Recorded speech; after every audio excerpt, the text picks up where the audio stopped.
you can't make a sandwich without the bread, right? Like sometimes we need to understand all the ingredients that are making up the entire strategy. And sometimes, you get more people to pull for you as a leader when they understand where they are in the cog of the wheel.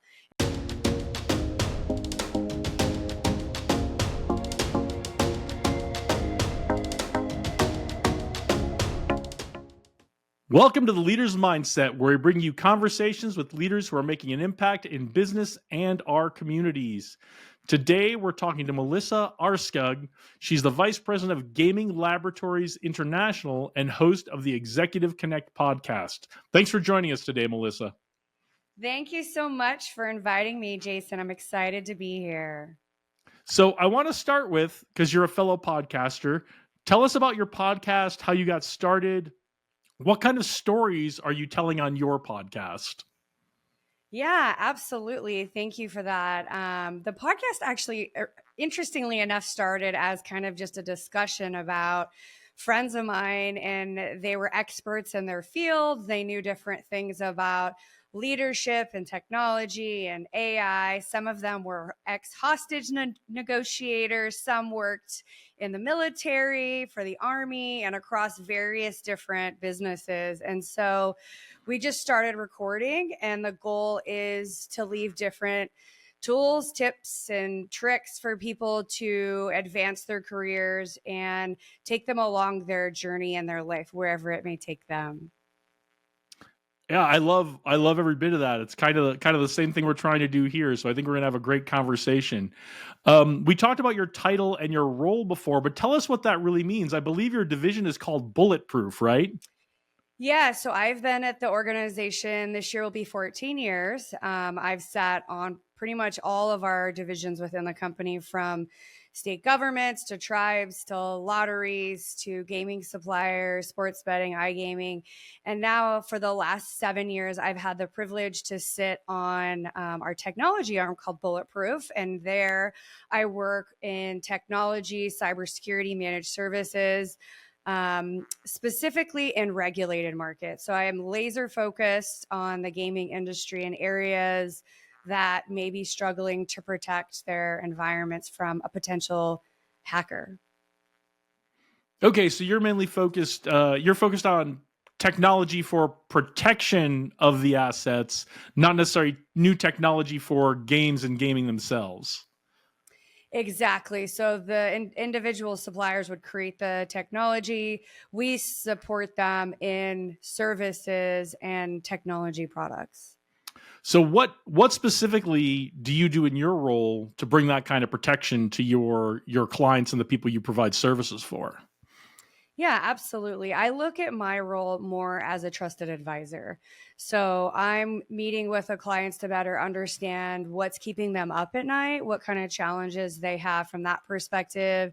It may be something as simple as they have to create policies or around a new regulation, or it could be something more advanced that they don't have the knowledge or the budget to build a large security team. So I work with them to become their security operations center and really manage the day-to-day operations from that perspective.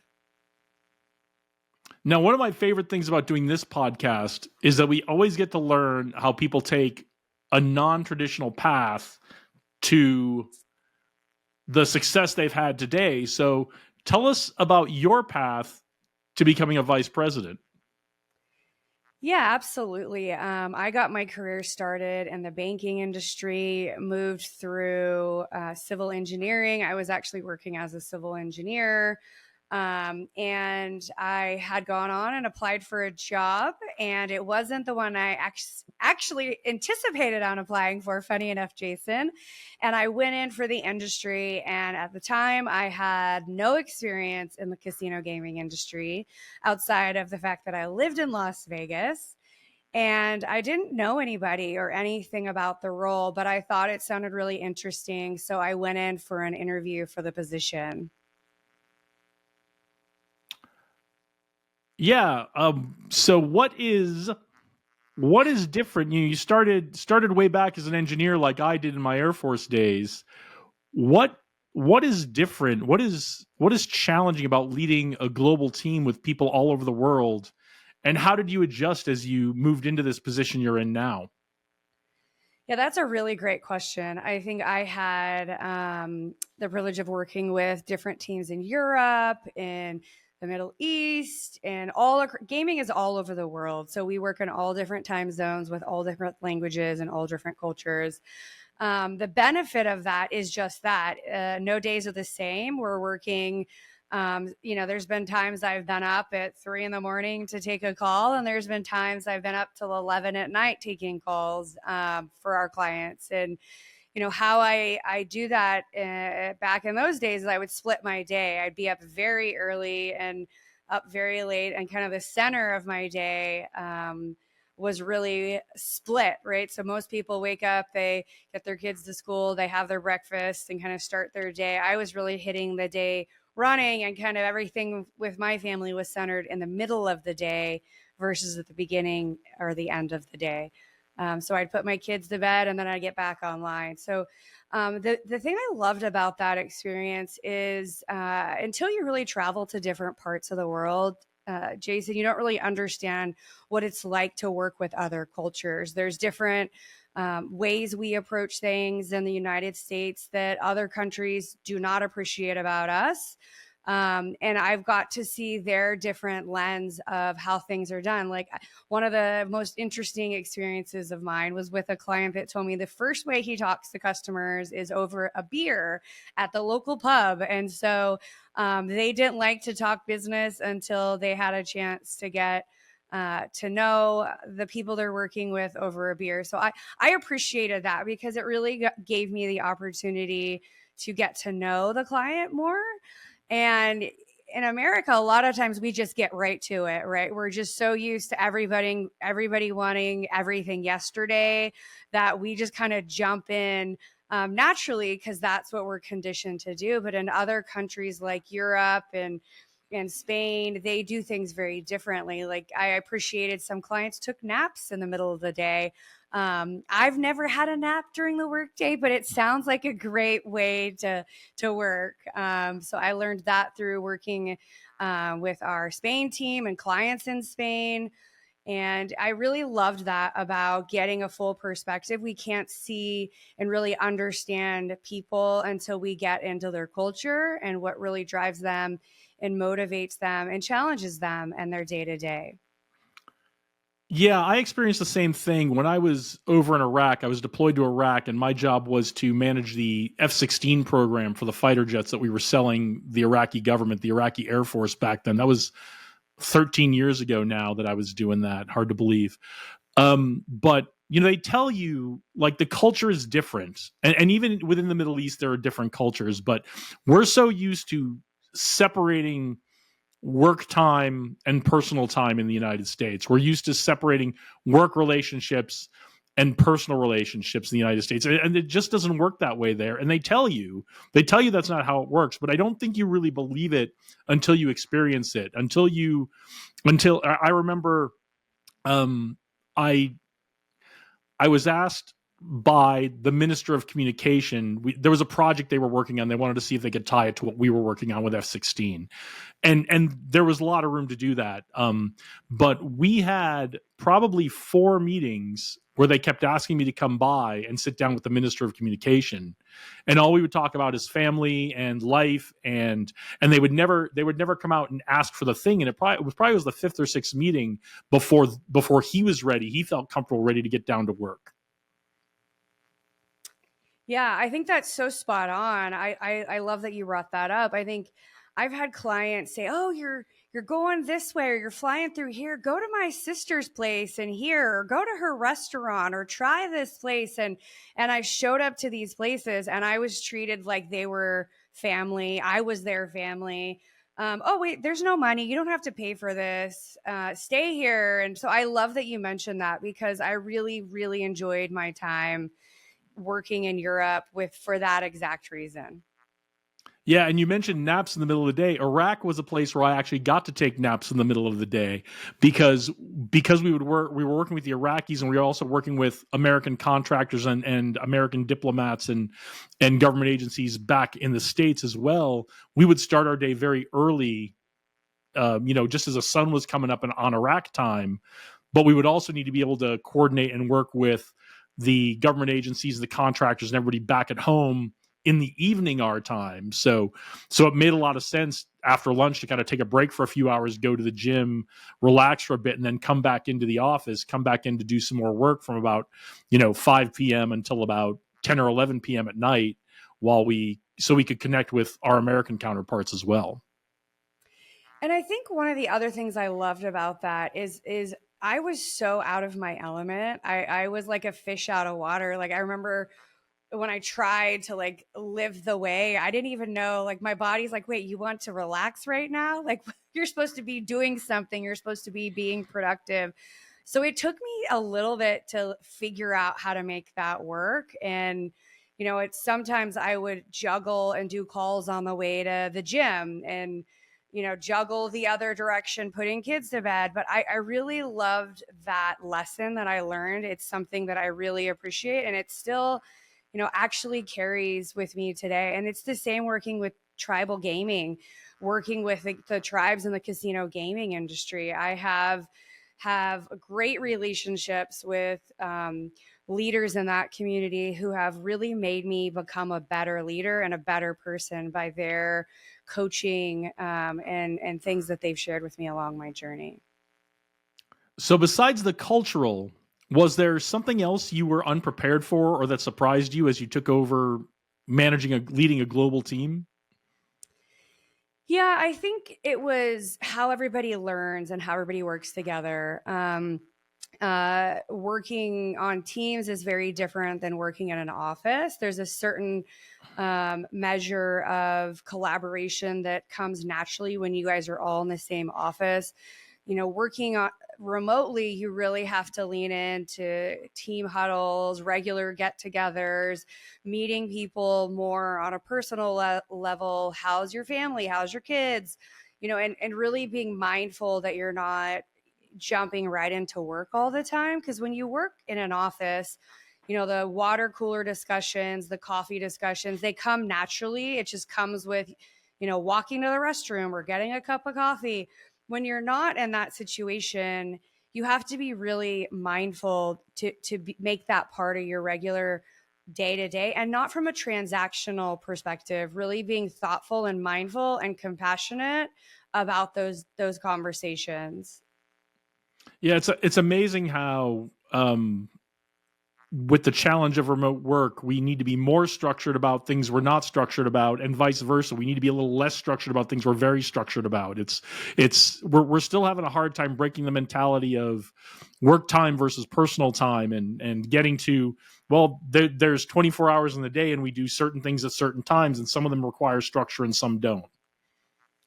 100%. I was laughing, actually, funny enough, Jason, the other day. I was saying, I don't remember the last time I ate a meal at my kitchen table for breakfast or for lunch. Like I'm guilty as charged for eating it at my work desk. As a matter of fact, today and this entire weekend, I was eating at my office desk. So I think that's another thing I've tried to be more mindful is, stopping, pausing throughout the day and not, I was guilty at the beginning of the pandemic from going call to call to call to call to call. And by the end of the day, I was what I would call brain dead because you were just so on overload from processing everything all day that it's really can be really taxing on us. Yeah, I mean the prize for doing all those calls is just more calls, right? Yes, it's so true. And I find it pretty interesting. All the meat of the calls, Jason, always seem to land at the end of the call. Therefore, calls start to run over and into each other. So I really had to like manage my time in a 50-minute call or a 60-minute call. So we're not at minute 40 actually getting to the call. Yeah, just like we talked about some of that Middle Eastern culture, right? Is, we have that in our culture too. If we don't want to be too direct with someone, we don't want to come right out and ask for things. When honestly, in America, sometimes that's the best thing you can do is say, "Here's why I'm calling." 100%. And that's a really great point, is being transparent on what you're trying to accomplish with people and putting it right out there. I think people appreciate it more. And, in the world of AI and marketing tools, everybody's being bombarded with, I don't know about you, but my personal and professional inbox is bombarded with emails from everybody that could possibly send me an Oh, email. mine is a nightmare. It's a nightmare. I'm probably going to spend a couple hours this afternoon after we get off this recording to do some of that.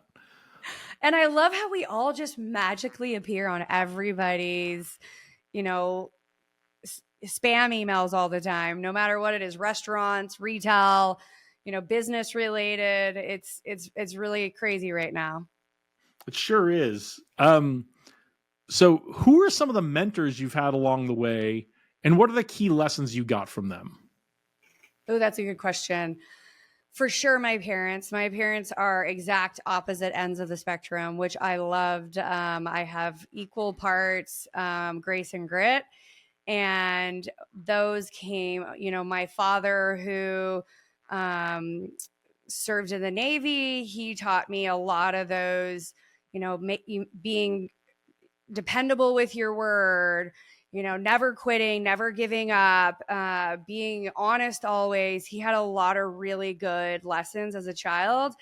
And my mother was the opposite. She was more grace and compassion. And not that my father wasn't grace and compassion. He just had a different way of letting it show in life. So they were the first two that were my mentors. And my younger brother, as younger kids, it was always fun having him as a younger brother, because even when I was doing things I shouldn't have as a young kid, he never told on me. He was always my biggest champion, still is to this day.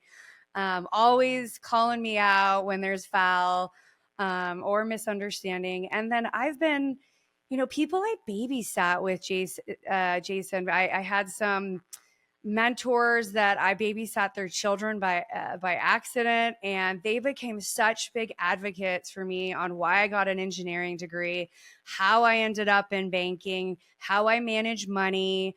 They really gave me that rich dad view of money management versus my dad, how we grew up. It was more he worked in the trades. He didn't have a college education. And so it was just kind of two different views in my life. Both mattered, and both have led me where I am today. But I'm grateful for all of the mentors I have. My two biggest mentors that weren't family have since passed away. So I'm very sad for that. It's been several years now. And one of the things that came out of that lesson, one of them worked themselves to a heart attack. And I learned through that experience, it's very painful. It was like losing a parent when he passed away. What that taught me is to really focus on my health while I'm focusing on my career. And so that is something I have been rigorous and non-flexible on, is taking care of myself while I'm achieving all the things that I set out to achieve in this world. Yeah, you've got to take care of your health when you've got it, because sometimes you can't get it back, and that's a really important lesson to learn, a really important key takeaway. That's something I'm trying to focus on in my life as well, is take care of my health now so I've got it later on. So what is your approach to mentoring? And besides your brother's no snitching lesson, what are some key lessons you'd like to pass on? Yeah, and that's one other point to that. Back to the health. One of the things he mentioned to me, so many times people trade their time to make money, and then when they have the money and the time, they trade that money to get their health back. And so finding a balance between that is really key. And one of the things I do with mentoring, I have been a fierce advocate mentor for younger girls in STEM. I mentor several different people right now. And how I mentor is they've approached me. They've come to me asking for help in a specific area. And I give my time to them freely and work with them that fits both of our schedules. And so that's something I do regularly. And how I get mentoring, none of my mentors are in the industry I work in. So all my mentors I have don't work with me, aren't bosses that I've reported to. I'm a big believer that a lot of mentorship needs to be outside the company you work for, because there's different objectives in the company that you work for. Not that the company doesn't have your interest at heart, they have their interest at heart to drive whatever your role is. So I'm a big believer in getting mentorship out of the company you work for. And then also paying it forward is something that's really near and dear to me. And that's really why I started the podcast, why I serve on different nonprofit boards, and I will continue to do that until the day I pass. Yeah, I agree. I think it's really important to find your mentors outside of your reporting chain. I've had great mentors who were bosses I've had or people I worked with in a squadron, in a reporting chain, and then they became great mentors later on because they can give a different perspective than what you're living in day to day. It's so important with a mentor to be able to have someone who can give that perspective and give you that honest and frank feedback of why are you thinking about it that way? Why are you locked into this thought pattern, right? And kind of a second point to that, some of the terrible and worst bosses I've ever had in my life have been some of the best wake up calls for me personally. I've had different perspectives that have come out of it. I didn't sit in a place of poor me. I really sat in what can I learn from this experience. And for all those difficult, challenging people, I am so grateful for them and what I've learned from each and every one that have come in my life. Yeah, I think it takes some time and space for us to understand what a gift we get from a boss who says, "Look, the way you're going, you're not going to make it here anymore." Whether they say that directly or they find another way to say that to us, but that is a gift that you can't appreciate till later on. We see that in our startup communities as well. Is sometimes we need to say, look, the the way you're working on this business, you're not going to make it. And it doesn't feel great to hear that at first, but when you look back on, you go, yeah, I had to make some choices. So, um, and that's a really important job for us as leaders, whether we're formal leaders or informal leaders, is to be developing the leaders that are coming behind us. So, what are the key qualities you look for in emerging leaders, and what are the skills and traits young people should be working on, especially the young women, if they want to develop themselves to reach a position like yours? I think I've always been an attitude with the right attitude. I think we can teach pretty much anything. I think when you come, you don't have to have all the knowledge, but you have to have the work ethic to take feedback and go back to the drawing board and work on whatever the feedback is. I think that's a really attitude's key. Really having the grit to go through change. I think we live in a world today that is constantly changing, a lot of which we cannot control. And so existing in a world where you're comfortable changing is could actually be a secret weapon. I think in all my life, I've been very comfortable with change. I've been very comfortable with who I've become through that journey. Now, it wasn't easy, but I have, I'll call it the Swiss Army knife of skills now, where I would not have had that had I not embraced change or different roles or different industries. And I think there's something to be said about one who can solve problems as well, being a problem solver.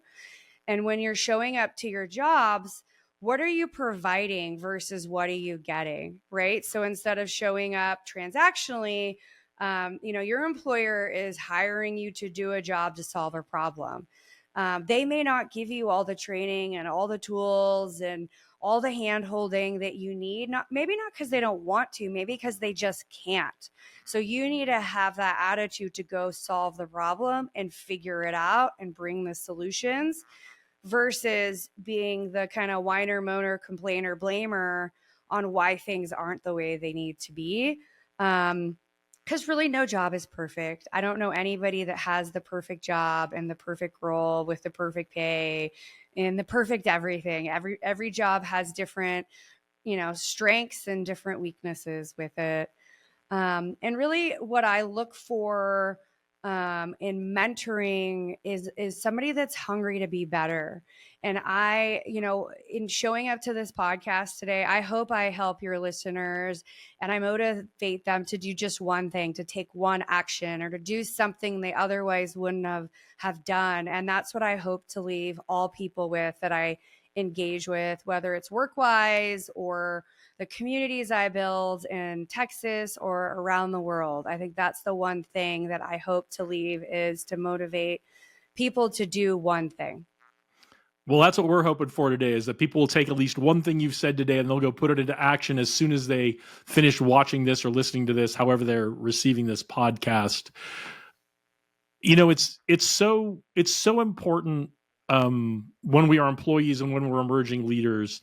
You talked about that, making that switch of what am I getting from my job to what am I providing in terms of value to my job? How am I contributing to something bigger than myself, which is really what that ultimate intrinsic reward is, that we get from having a job we love, right? And that's when we have a job we love, that's kind of where that comes from, right? We know we're contributing to something important.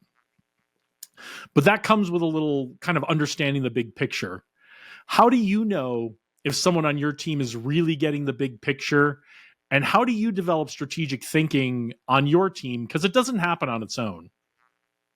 Yeah. And, I'll take it back. I think managing people right now, I would say, is one of the hardest things right now, because you're existing in a world. I just read an article last month that said 40% of people trust their employers and the government and the media. And that number is so sad to me. So if you walk up to 5 people, it's likely that you'll trust those 5, maybe, but more like 4 of the 5 you're going to trust. And that just sounds like such a sad number to me, that people don't trust anybody. So when you show up helping people and they don't want the help, sometimes you have to step away, right? I think a lot of times as leaders, we want to set out to help the people that report to us, and we work to help the people that report to us, and they're not ready to receive the help and they're not ready to actually do the work. So we have to take a step back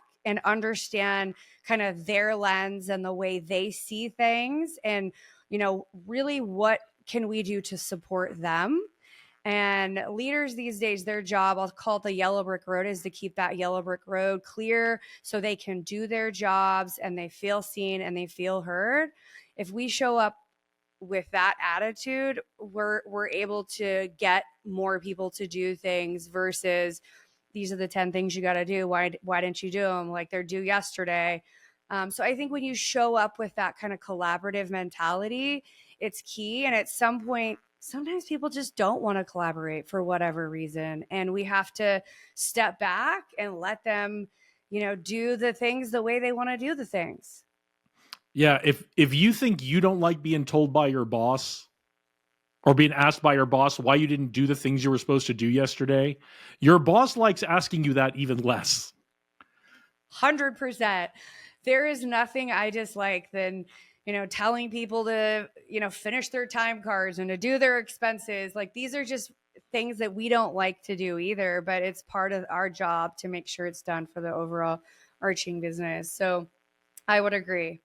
Yeah, we get a little bit of an advantage in the military with that, because we are hitting people with that kind of stuff from the day they walk into basic training or officer training or whatever it is, right? We start yelling at people about how they're folding their socks, and no one cares how your socks are folded. We care about if you understand that something is important, and you don't need to be told every day that something is important, and you just do it because you're part of the team And it's important to the team that you fold your socks the right way. And also, by the way, if you're bad at your folding your socks, or you're good at folding socks and Johnny's bad at folding socks, you should help Johnny fold his socks, right? There's all these little things. We get this advantage in the military where by the time we're getting to someone who has to fill out a timesheet or some report, we just do it because we know it's part of being part of the team. And that's not an advantage that we always have out in the civilian world.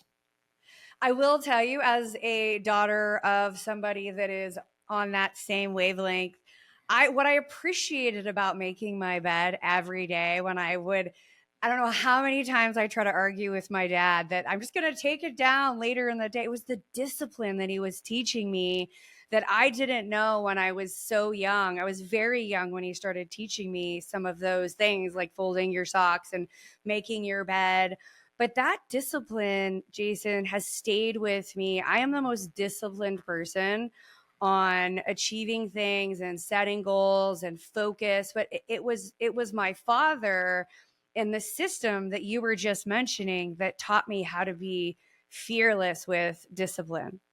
It doesn't happen on its own. That's really the thing that comes to discipline. Whether we're talking about discipline in general or self-discipline, it doesn't happen on its own. You either need someone to help you enforce it on yourself, or you need to find ways to enforce it on yourself.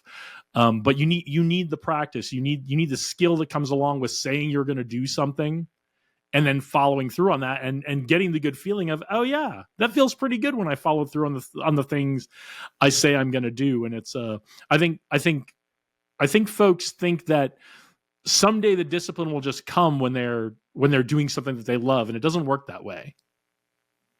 It doesn't, because it's transactional, right? We're doing it to get something, right? If you're just doing things to get something, and that's also why people stop exercising after February and March, right? To stay fit and healthy, it is work. It is work and The discipline. Folks in your gym are much more dedicated than the folks here at my gym if they're making it till February or March.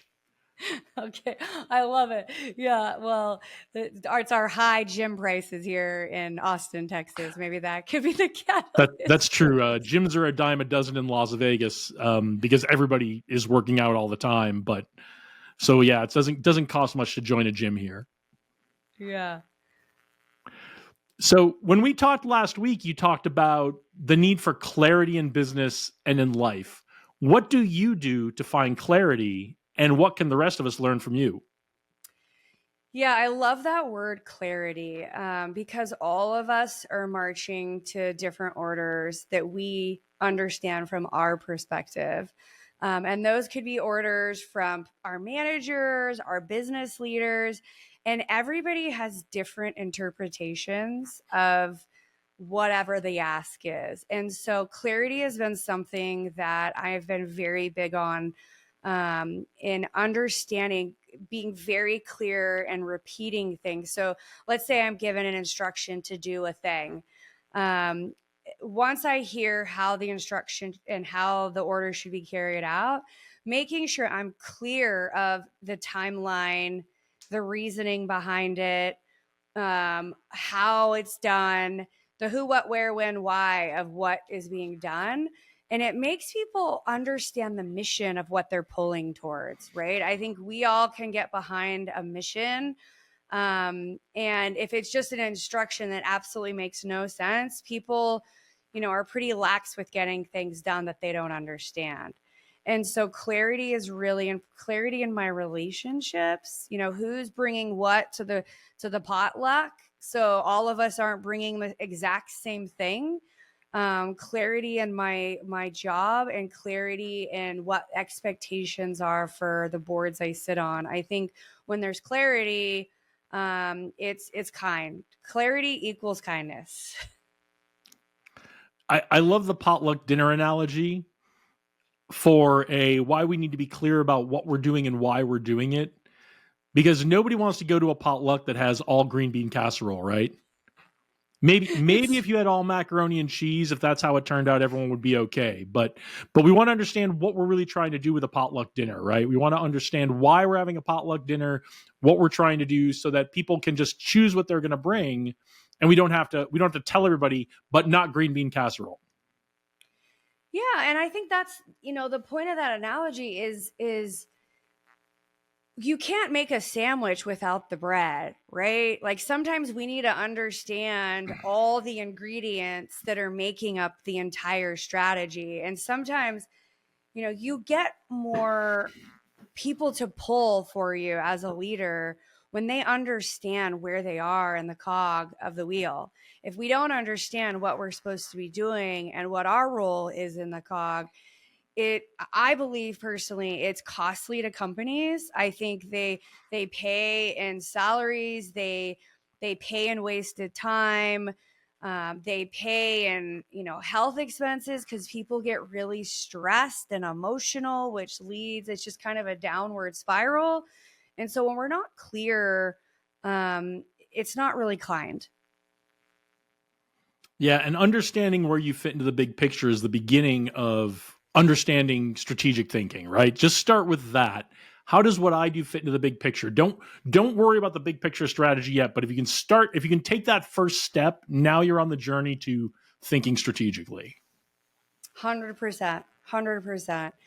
And think of other people's feelings along the journey and get their opinions, right? When I worked in engineering very young, I had a really amazing boss, very young, right in college. I wasn't seeing what he was seeing, and he took me out to the job site and he's like, this is what this looks like. And that really helped me get a visual understanding of what I was designing on paper, right? So as an engineer, we're designing it on paper and then somebody has to go build it. And it really, he was intuitive in that capacity, because being as young as I wasn't as confident to share what I didn't understand for lack of not being smart enough or capable of enough to do what he was asking me. So he was wise enough to understand, and we jumped in a car, and that from that point forward, I was doing hydraulics and hydrology very, very young because of him, doing a road trip to help me understand what I was drawing. Love it. All right. Well, I want to take a break from the serious questions. I want to play a game with you. Are you up for a game? Let's do it. Okay. The name of this game is Rapid Response. I'm going to ask you a series of questions. I want you to respond with the first thing that comes to mind. Doesn't need to be a one-word answer. Elaborate as much or as little as you'd like, but we're looking to get the first thing that comes to mind, okay? Let's do it. All right. Melissa Aarskaug, rapid response round. Your time begins now. Podcast recommendation. Oh, I just started watching a new podcast. Oh my gosh, of course I'm forgetting the name right now. Oh, it's blocking my brain. But I was just watching Max Bet podcast last week. Let's go with that one. Okay, we'll go with Max Bet podcast. One question we should all be asking ourselves. What are we doing with our money? Oh, I love that. I love that very much. And I think I'll elaborate since I can do that. I don't know about you, but so many times, I sign up for these, like Apple storage fees and all these fees that happen every month. Do you ever audit those fees and really look at, I have a disciplined practice. Every Monday, I look at what I'm spending before I start the week, and I reassess how I'm allocating things and how I'm investing things. And I think so much of us is make it, spend it, make it, spend it. With inflation and the uncertainty in our world, we really need to start looking at how we're making it and saving it and investing it. I had a very good mentor when I first started in the Air Force who encouraged me to balance my checkbook every month. And so I started doing that because I hadn't done that previously when I was in college. Not that I had all that much money to like I didn't have enough money to have to really worry about my balancing my checkbook in college. But when I went into the Air Force, I think my first paycheck for my first full month in the Air Force was more money than I had ever made having any job before in my life. So I all of a sudden felt like I had to be really responsible with this money. So, and to this day, almost 30 years later, I still balance my checkbook every month. I go through all of my accounts. I audit everything that I'm spending money on, and just the practice of going through it and knowing what's there helps me make better decisions about what I spend in the future.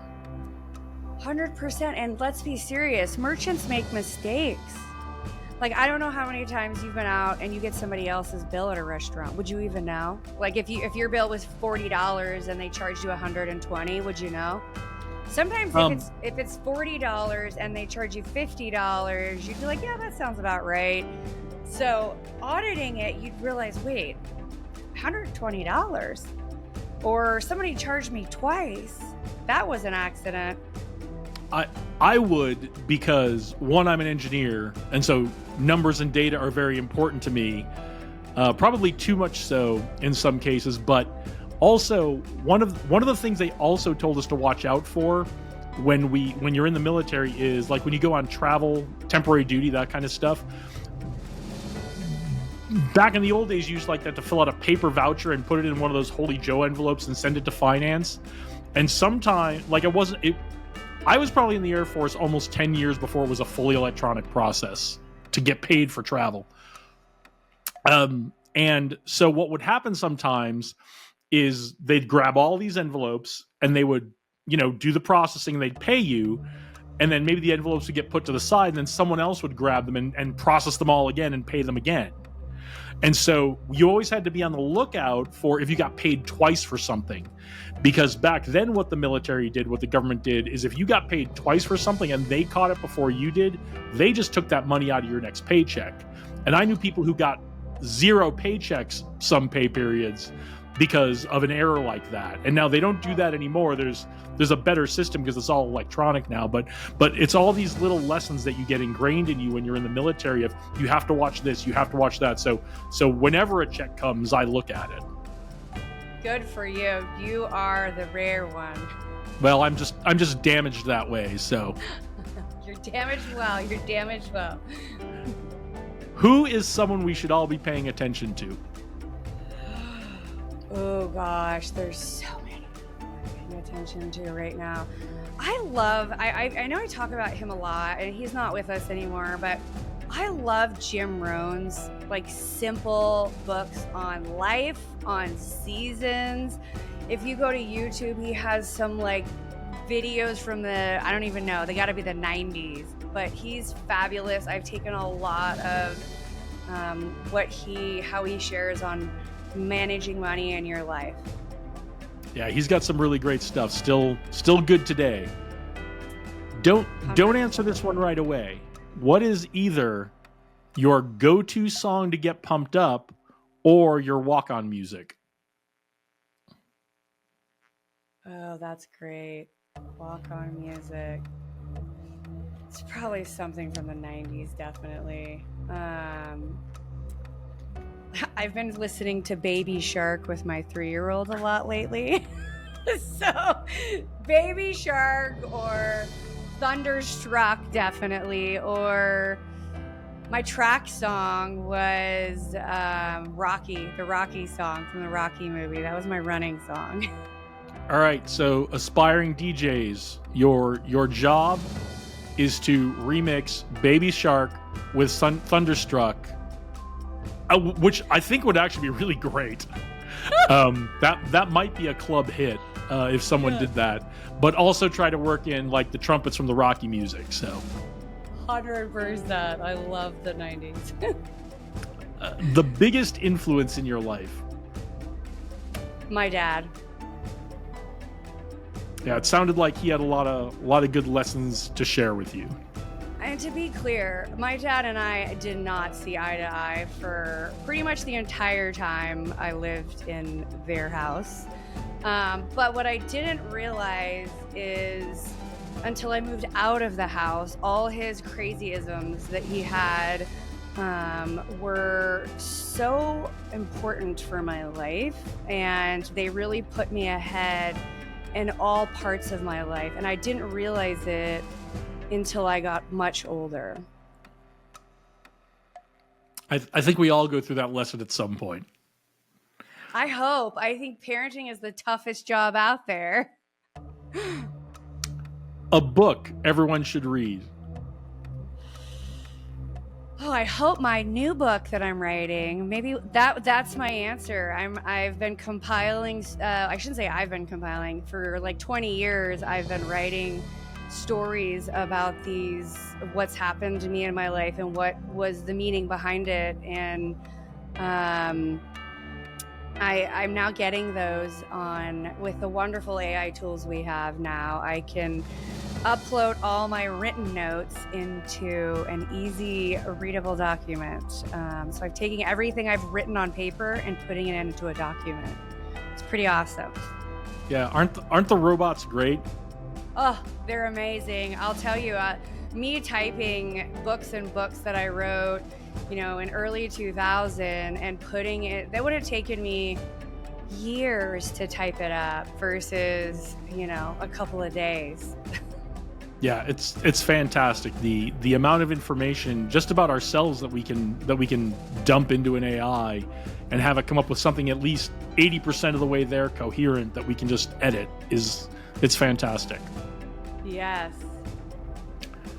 The thing you miss most about living in Vegas. My community of friends in Vegas. Definitely the people that I love and cherish that still live in Las Vegas. Your dream vacation spot. Norway's been on the list forever because I'm Norwegian. And so has Bora Bora. Those are places that are very far apart and very different. Way different. A future work trend you're excited about besides AI.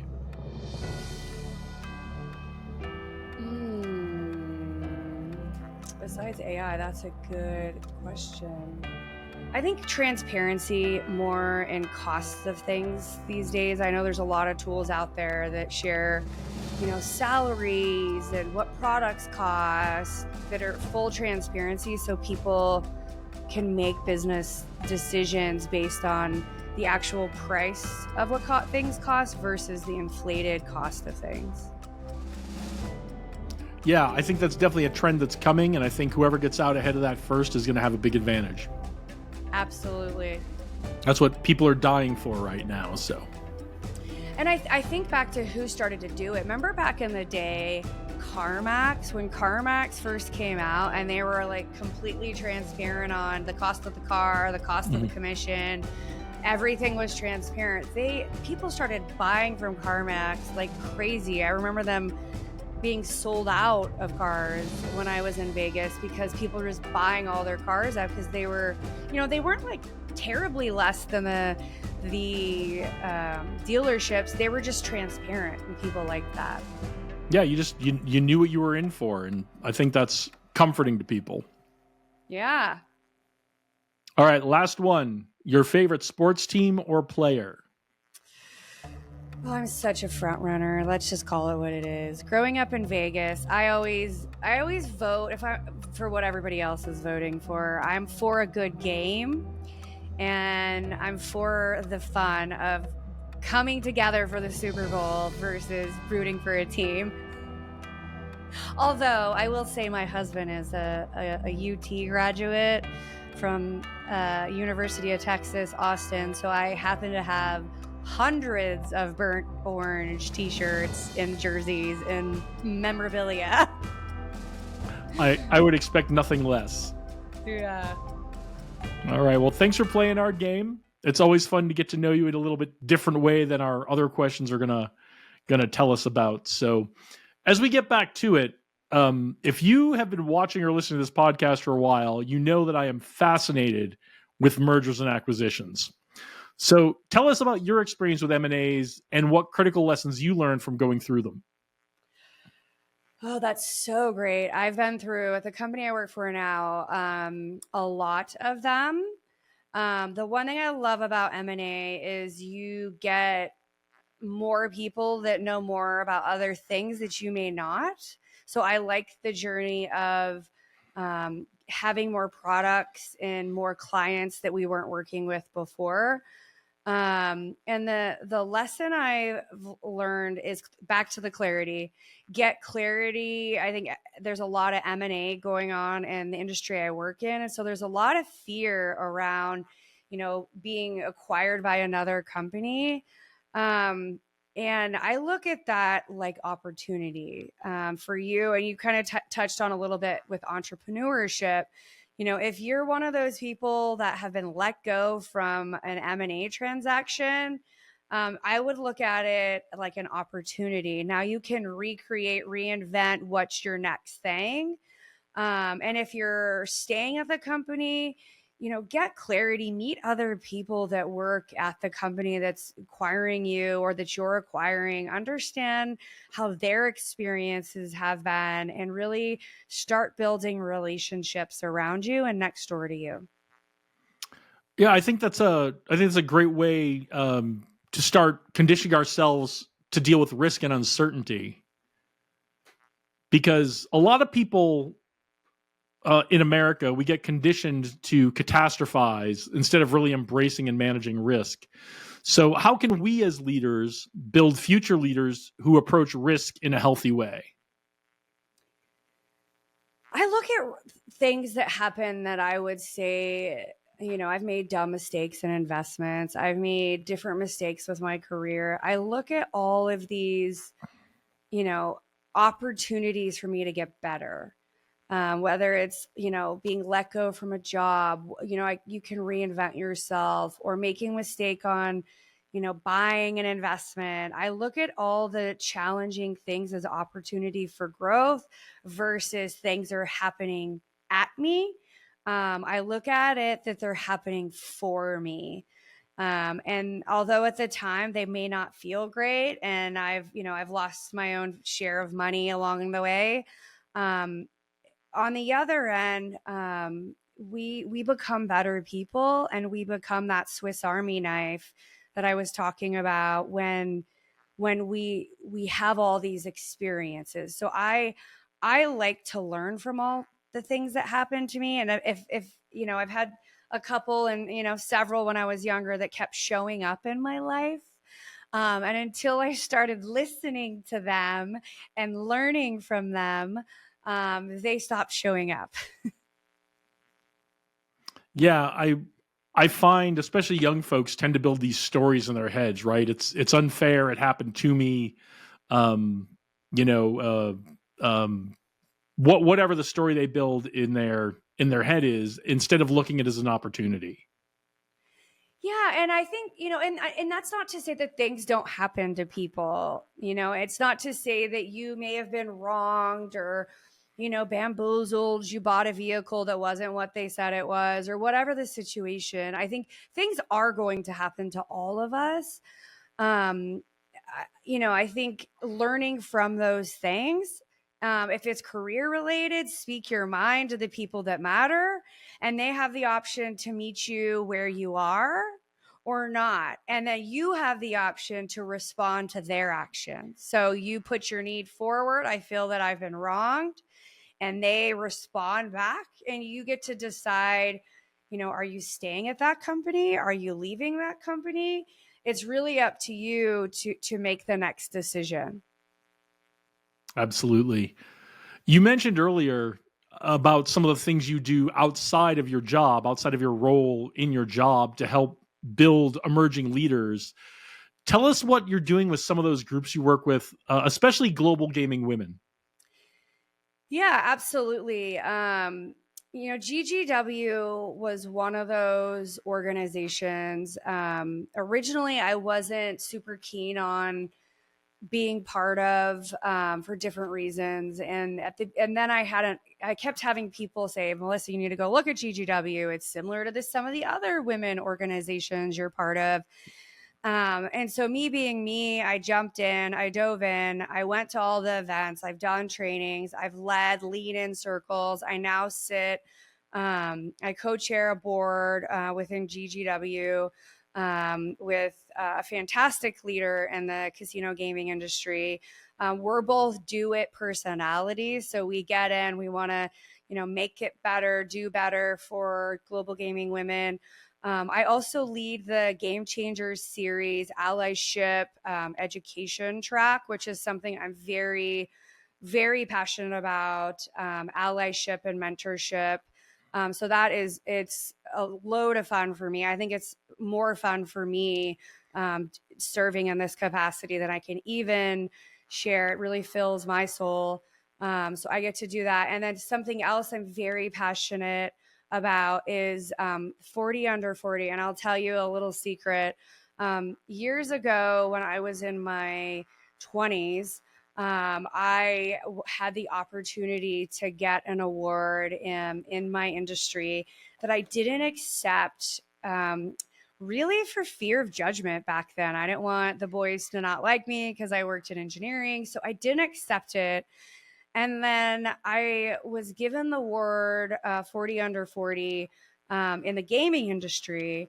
And I absolutely accepted it. And I decided at that point I wanted to lean into getting younger people to apply for these awards, to stay in our industry, because I found that a lot of really smart um, younger aged employees were leaving the gaming industry and other industries. So I got involved to keep and maintain and build a community of 40 under 40. I'm serving in my second term of that group. It's been so much fun to serve as the first board and now on my second term. Outstanding. Yeah, maybe that'll be the one thing people take away is they should apply for those awards, or especially for the women, apply for that job, even if you don't meet all the criteria. Because I'm telling you, ladies, the guys don't care what the criteria are. We just apply if it sounds cool. 100%. I think that's a really good point, Jason. And in Austin, I'm very involved in Austin Women in Technology. I'm helping them with an educational series called Career Keys.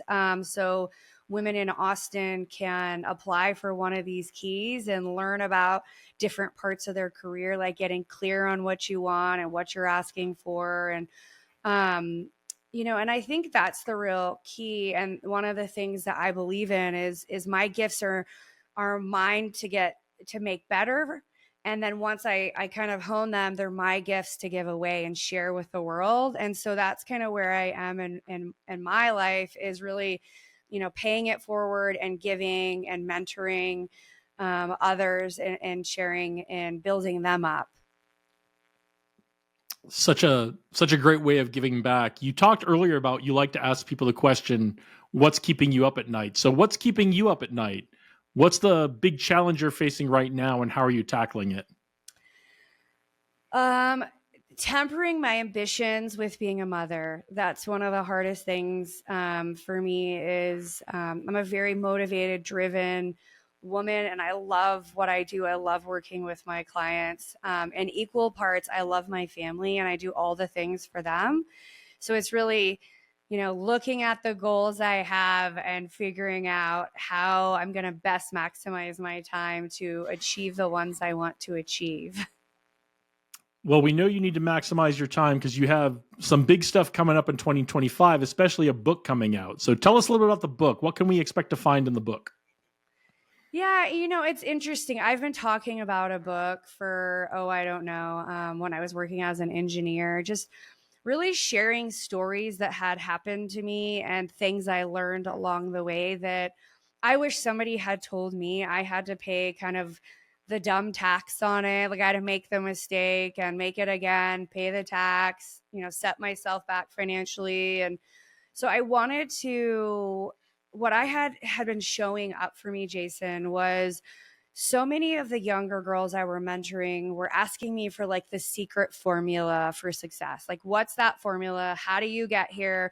Tell me the whole recipe. And I want to explain to them that there's no secret cookie recipe to success, because we all define success very differently.